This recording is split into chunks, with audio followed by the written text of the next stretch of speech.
China na karma na. Panoorin natin ang video ng Mutfak Zamani Channel tungkol sa mga kaganapan sa China. Mukhang galit na ang mga insik sa Communist Party. Palibhasa, walang armas. Ang mga insik na sibilyan ay pangbobomba at panununog sa mga bahay ng mga opisyal kung Communist Party ang ginagawa nila. Kabdo na si Jinping sa mga nangyayari, pag hindi napigilan ay baka humantong ang gulong ito sa civil war na kinakatakutan. Marahil ni Xi Jinping. At 300 a.m., another explosion and subsequent fire took place at the home of a Chinese Communist Party official in Shenzhen. An insider revealed that this mansion belonged to a high-ranking official and it's likely another act of revenge. This is just the tip of the iceberg. Countless similar incidents have occurred this year. Some analysts believe that with the country's economy rapidly declining, China is on the brink of serious social instability. Recently, groups of rebellious youths have also emerged. Videos recorded by witnesses show teenagers speeding through streets while shooting fireworks into the surrounding areas. A witness reported that the incident lasted until about 200 a.m. on December 10th, with 40 to 50 teenagers driving at high speeds on modified electric motorcycles and other vehicles, performing dangerous stunts like flips and drifting at alarming speeds. According to reports from Chinese media, when the police arrived, they clashed with these youths. Some netizens commented that this is an upgraded version of a similar incident that happened a month ago. The people are boiling with anger, tired of the oppression. They don't have guns, so they use fireworks instead. A writer commented on social network X that many people were not only awakened but also painfully shocked by the regime's continuous oppression. The lower class is being pushed into opposition against the Chinese Communist Party. Nowadays, the people have lost all faith in the Communist Party. Wala na silang tiwala sa Communist Party na nagpapahirap sa kanila. Are no longer with the leadership. Businessmen are desperate. Intellectuals lie low. Even Western powers no longer stand by the Chinese Communist Party. It has become completely isolated. On December 10th, a man in Chongqing bravely spoke up on a social media platform. Masyado daw abusado ang mga opisyal ng Partido Komunista. Their families abroad. They scam and transfer assets overseas. They are accused of oppressing the people. They are greedy, seize property, and even use charity funds to satisfy their personal desires. So, who really are the traitors? These words resonated with the online community. Many left implicit comments. Everyone knew who they were. When enjoying riches, it's you. But when facing difficulties, it's us. They are arrogant, thinking everything belongs to them but they lack honesty. China still sings my Chinese heart daily. They are truly the biggest enemy when it comes time to eliminate our enemies. The people of Guangxi will surely step forward first. Many have likened today's Chinese society to Bangladesh after its people's uprising. The former Prime Minister of Bangladesh fled the country, was arrested by India,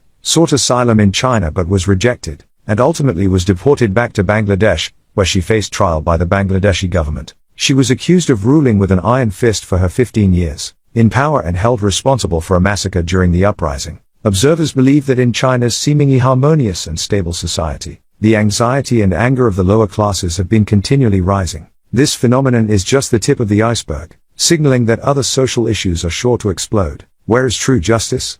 Injustices kneel before Baogong's temple, forcibly relocated. Petitioners in Chongqing march through the streets. Yes, ladies and gentlemen, the deep-seated reason why the Chinese people have recently risen up is that they always have to endure oppression. Many wrongful cases have occurred, but officials, the wealthy, and judges collude with each other, leaving no place to seek justice. This year, the phenomenon of people seeking justice by petitioning at the famous Kaifeng Temple, calling on the legendary figure Bao Zeng, also known as Bao Than Tian, to cry out for justice has become popular. Bao Zeng was an official of the Song dynasty, famous for his fair and unbiased judgments. Revered by the people as Bao Than Tian, many wronged people often come to Kaifeng, where he worked to cry out for justice, venting the pent-up frustration and injustice that no official would listen to. On December 12th, a video spread online showing the tourist area of Kaifeng, in the city of Kaifeng, Hunan province, with security patrolling in front of the main hall of Kaifeng, apparently not allowing visitors inside.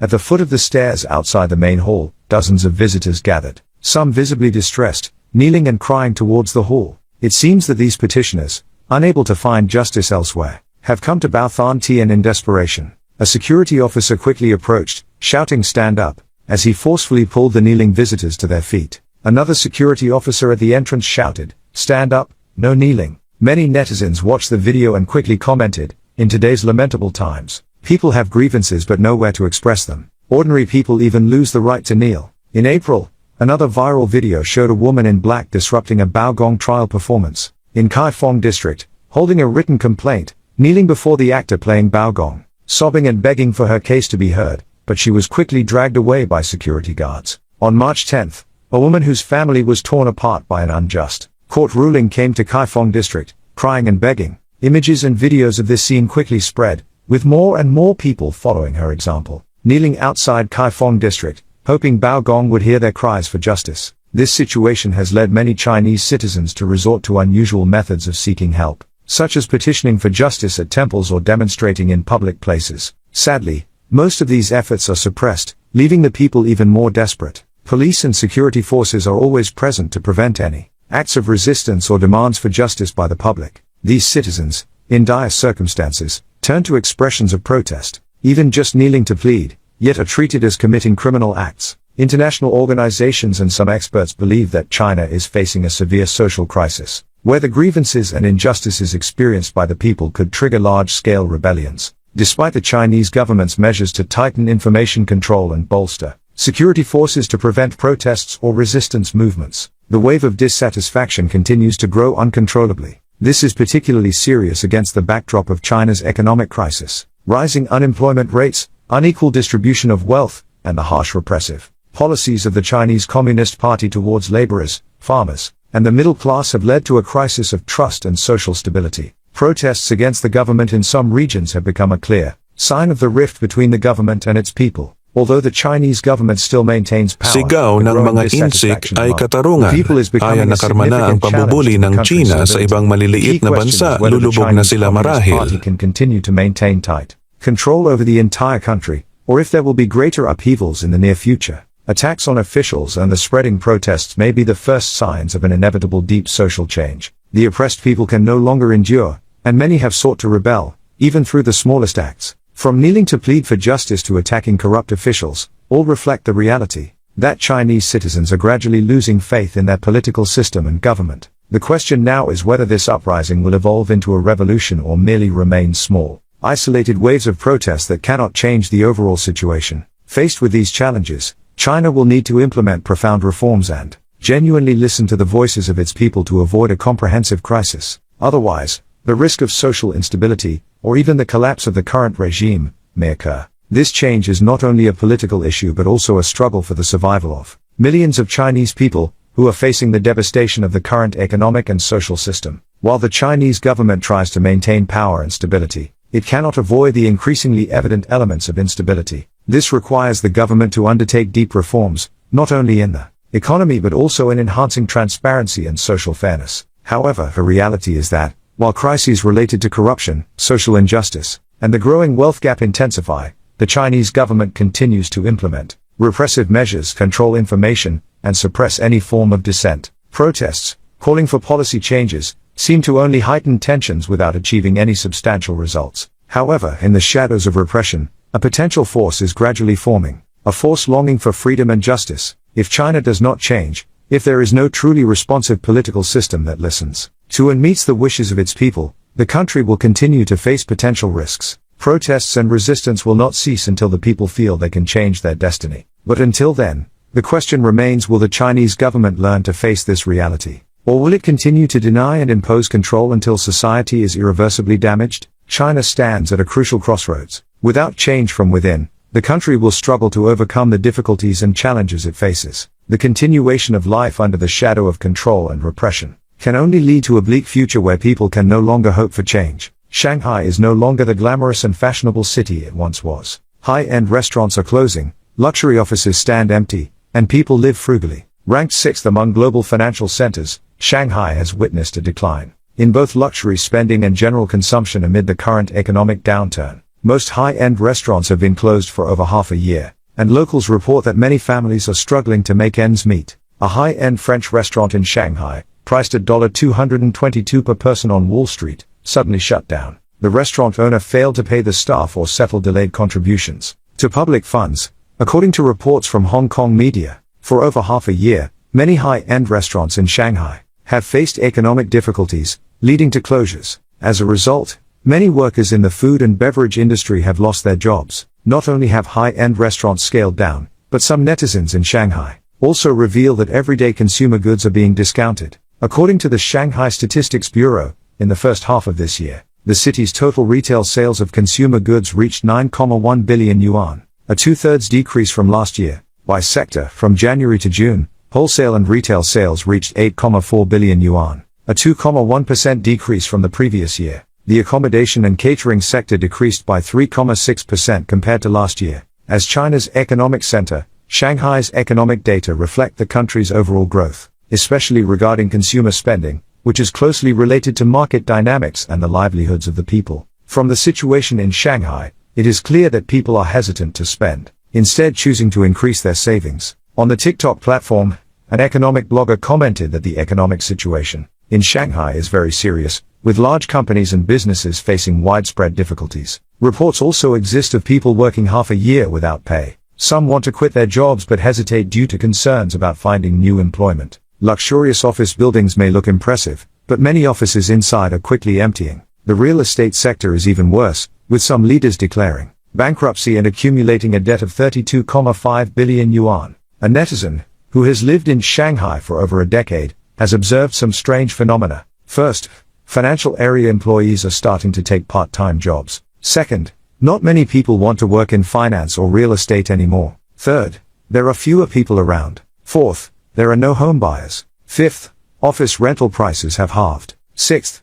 commuting is no longer crowded. Seventh, delivery services are faster. Eighth, if you tour around the city, you will see that the economic situation has become very dire. House prices have plummeted, and most foreign investors have withdrawn since March this year. House prices in Shanghai have dropped by 34%, and the number of legally listed homes for sale continues to rise. A large number of layoffs have led to an increase in unemployment. With no jobs, people cannot pay their debts, forcing them to sell their homes. Additionally, many entrepreneurs went bankrupt at the start of the pandemic, while many lost their homes and watched their assets diminish. Prices of essential goods have risen. The cost of living in Shanghai remains high, but the average per capita income is relatively low. The average per capita income in Shanghai is just over 12,000 yuan, about $16.92. Many people now advise against borrowing money to buy homes or cars because they can no longer afford the payments. Some netizens in Shanghai have posted videos showing many families in the city struggling to buy food.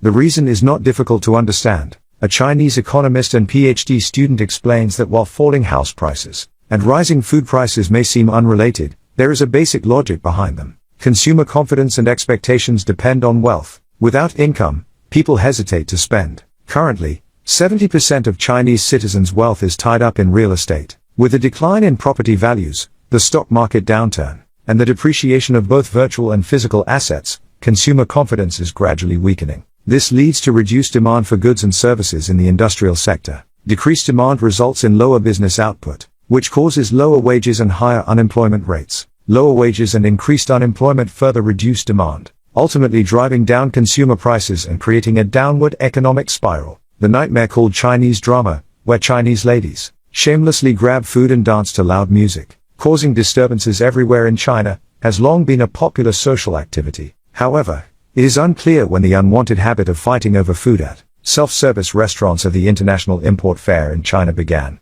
A group of Chinese aunties swarm in to grab food, always ready with plastic bags to snatch food at any moment. Chinese drama, originally a term for middle-aged Chinese women, has in recent years, due to their unabashed public dancing and inappropriate public behavior, taken on negative connotations, even being associated with public disturbances. Are Chinese people really so uncultured? Who is responsible for these uncivilized behaviors? Today, we will explore the topic of Chinese aunties. Dancing and exercising in squares has become a common phenomenon across China, with most participants being elderly women, often referred to as aunties. Their desire to exercise and enjoy life is understandable, but the loud music often disturbs nearby residents, leading to frequent conflicts between the aunties and residents. The Chinese government seems to have no solution for this issue, leaving residents to find their own solutions. Often, residents have shouted to ask the aunties to turn down the volume, but the aunties ignore these requests. Some residents, frustrated, have thrown water bottles and fruit peels at the group of dancers. In January this year, An unusual scene unfolded at the entrance of a residential area. A young man threw various types of money into the air to drive away the aunties. Witnesses claimed he was burning paper money for the group to disperse the aunties. In another incident, as a group of ladies prepared to dance, a bottle of ink unexpectedly fell from above, splattering them with ink on their faces and clothes, making them look like they were attending a Halloween party. Last year, during the May holidays, a viral video captured two women pushing a man at a tourist spot. When those behind pointed out that the aunties had made some tourists uncomfortable, they responded with curses and challenged the surrounding people. Furthermore, two groups of aunties in August stirred controversy over a heated argument about queuing for a feast at the fair. In fact, the dispute became more serious when the relationship between Chinese aunties and self-service restaurants came to the forefront. Since the outbreak of COVID-19, the catering industry in China has faced significant challenges, especially self-service restaurants. This model, very popular at fairs and shopping areas, has become a breeding ground for undesirable behaviors. The food fights at self-service restaurants have become a prominent issue as a significant portion of customers no longer adhere to the rules. Despite the efforts of dining establishments to maintain order, self-service restaurants face considerable challenges in managing customer flow and maintaining fairness in service. Some restaurants have been forced to implement strict measures like controlling the amount of food each customer can take or even temporarily suspending certain services to avoid disorder. However, customer dissatisfaction cannot be quelled, with some feeling these regulations are too strict and do not meet their needs. Moreover, the issue of uncivilized behavior does not stop at food fights. The sight of aunties dancing and singing in public areas with loud volumes not only disrupts the lives of residents but also degrades the quality of public spaces. Although some local government policies have been implemented to address this issue, they seem not to be truly effective. The impatience and tension between groups have created a socially conflicting environment. While some citizens speak out against the aunties' lack of awareness, others believe this is a consequence of a lack of management and education by the authorities. In fact, such behaviors reflect a shortage of long-term cultural education solutions, as well as deeper issues in China's urban management and development policies. In conclusion, social issues such as uncivilized behavior at self-service restaurants or tensions in public spaces are not just surface social phenomena, but also reflect deeper issues in China's social development and management. To thoroughly address these, a comprehensive strategy is needed, from managing social order to promoting cultural education and developing innovative technological solutions aimed at creating a more harmonious and civilized society. What do you think about this story? Leave your thoughts in the comments section. Now, let's move on to the next part. The US presidential election has raised serious concerns among Chinese business owners, as Trump promised during his campaign to impose tariffs of 60% to 100% on imports from China. While the election was still ongoing in the US, China already sprung into action. Many businesses and factory workers were pulling late nights and working overtime, with factories rushing to ship out products all in hopes of getting their goods out before Trump officially takes office. It's 1130 p.m. now, and we're still loading folding wardrobe doors for the North American market. The shipping schedule is already expedited, and workers are putting in overtime. Running a factory is getting harder and harder. The only thing that's still decent is export trade. But if Trump takes office, even this will become difficult. The future doesn't look too optimistic for the next few years if Trump takes office in November. Many factories in China will face a shortage of orders if he adds a 20% tariff. How are we supposed to keep going? It's nearly impossible. Many factories, especially in industries like textiles and clothing, are already looking at Africa as a new option. They see it as a better opportunity since if Trump comes in, many companies will shift to Southeast Asia and Africa. Some exporters have stated that if they don't ship goods now, they might not be able to ship later. Some businesses receive notices from clients asking to pause shipments shortly after Trump's election win. According to data from China's General Administration of Customs on November 7, China's exports in October rose by 12.7% to $39 billion US. This growth rate was far above the 2.4% increase in September and exceeded forecasts from both Wind and Reuters. The export figure for October marked a two-year high, drawing public attention. Data shows that China's exports to the US increased by 88.1% last month, while exports to Europe rose by 12.7%. Analysts believe that while the outlook of the US election remained uncertain, Trump's tariff strategy already unsettled Chinese factory owners and officials, with an estimated impact of around $500 billion US in annual exports.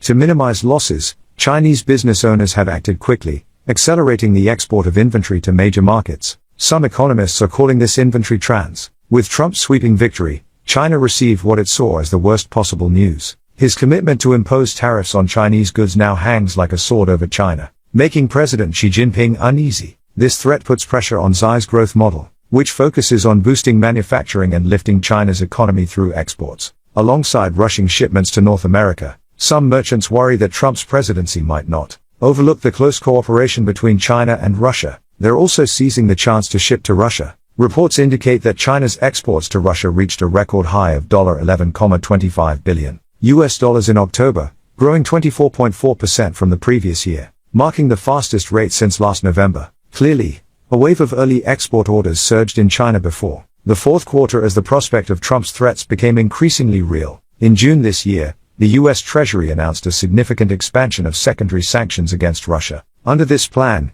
any foreign financial institution conducting transactions with sanctioned Russian entities would be viewed as directly cooperating with Russia's military-industrial base. In September, former NATO General Secretary Jens Stoltenberg publicly warned China that if it continued to fuel the Ukraine, it would inevitably harm its own interests and reputation. On October 1st, NATO's new Secretary General Mark Rutte reiterated that China had become a decisive supporter of Russia's aggression in Ukraine. He cautioned that China would need to bear the consequences of supporting Russia. However, China seemed largely indifferent. On October 16th, at a summit of the Shanghai Cooperation Organization in Islamabad, Pakistan, China and Russia announced plans to deepen cooperation in areas like trade, investment, and food security. In late October, China's Foreign Minister Wang Yi met with Russian Deputy Foreign Minister Andrei Rudenko in Beijing. During the talk, Wang Yi reaffirmed that the solid relationship between China and Russia would remain unaffected by international changes.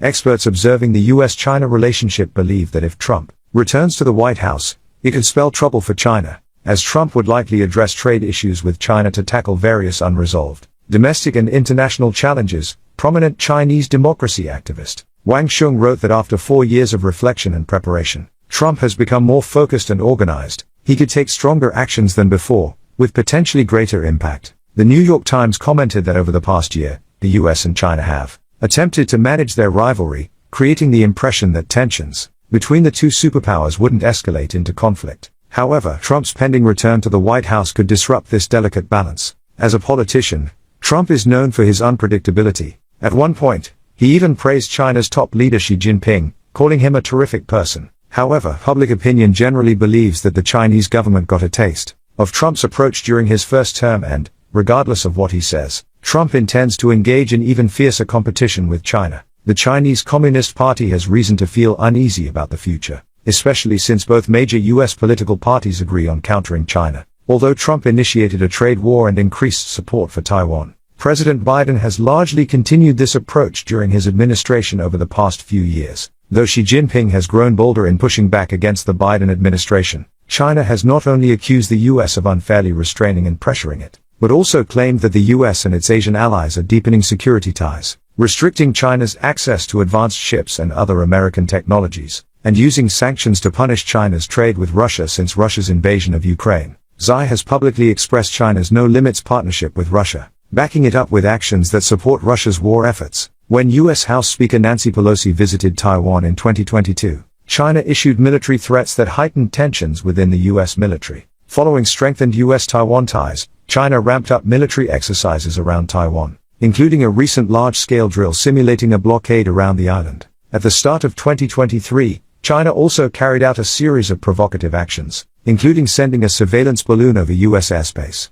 Now, as the U.S. election draws to a close, China is feeling the pressure and preparing for the uncertainty of a new American administration. First, in recent months, China has been making efforts to appease American allies and partners. For instance, China made significant concessions by reaching an agreement with India to ease border tensions. China also welcomed high-ranking officials from the UK and Japan to Beijing. Additionally, China lifted import restrictions on major Australian products like wine and lobster. According to sources close to Beijing's decision-makers, the Chinese leadership is considering lowering tariffs, offering visa waivers, increasing investments, and other incentives for America's allies in Europe and Asia. These steps aim to mitigate potential economic impacts on China and attempt to drive a wedge between U.S. allies, potentially isolating the U.S. Additionally, in recent months, China removed visa requirements for travelers from about 20 countries, including Australia, New Zealand, Denmark, Finland, and South Korea. China did not ask these nations to implement reciprocal measures immediately. In the month leading up to the US election, China's state media took a noticeably pro-Trump stance, seemingly as an effort to curry favor with him. China has also doubled down on its efforts to achieve technological independence,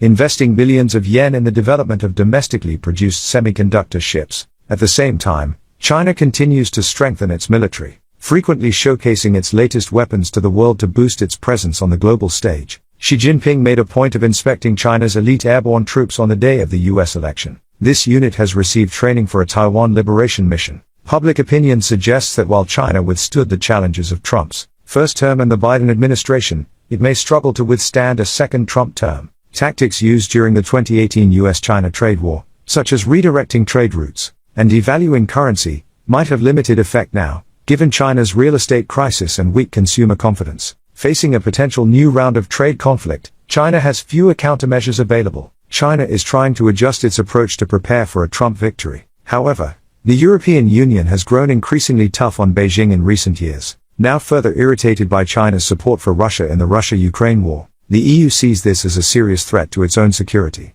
Meanwhile, US allies in Asia, which include Japan, South Korea, and the Philippines, are becoming increasingly wary of their assertive neighbor. As a result, China's new measures are considered unlikely to be effective. China's apprehension towards Trump is evident in even the smallest actions. On the eve of the US election, a Chinese state-owned short video platform posted a video on WBLE titled "A Money-Burning Game 1 Video to Understand Where All the US Election Money Went." This video criticized the American electoral system. However, once Trump's victory was confirmed, the video was removed, and by the evening of the 6th, CCTV re-uploaded an edited version titled "The Most Expensive Election in US History." Associate researcher Li Changgu of the National Policy Research Foundation noted that China had already analyzed the two candidates and concluded that Trump's election would be too costly an offense, thus they acted quickly to remove the content. Commentators believe that regardless of how China conducts itself now, its good days are likely over, as Trump is not expected to let China off the hook.